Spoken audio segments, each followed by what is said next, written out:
मेसीनरीज life रे सब जिन आजिकल बहुत कमन हो गलानी आम पाखे को बहुत केसेस भी आसूची तो तापाई सब बेस्ट सॉल्यूशन होची मो हाथ रे जो आप देखुंत यहाँ हूँ गौरी शंकर रुद्राक्ष। जदि आप गौरी शंकर रुद्राक्ष को धारण कर पिंधुंट हजबैंड वाइफ दिज कि क्या भल पाँच से क्षेत्र में धारण करेंगे तो रिलेशनशिप आप भांगब ना भल पाइबा आहरी भल हम अधिक बढ़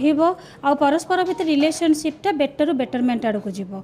यही जो रुद्राक्ष देखुं या आपड़ी पिंधा चाहूना या सुंदर फरुआ रखिकी पूजा करें तो या आपड़ी नेबा चाहिए मैंने आम पाखे दुटा भेराइटी अच्छी गोटे हूँ केपिंग सहित आसूँ सिल्वर केपिंग आउ गोटे आसूँ नॉर्मल जोटा कि केपिंग हो न आ सबुठ बड़ ऑफर बर्तमान आमर लगी फ्लैट 10% ऑफ आपड़ जदि आम पाखु यही श्रावण मसरे किणिकी नहीं जाऊँच आपको 10% डिस्काउंट भी मिल जाए। नियम अच्छी या सोमवार दिन धारण करेंगे शिव मंदिर में पूजा करिकी जदि धारण कर टाइम टू टाइम मासक थरे आप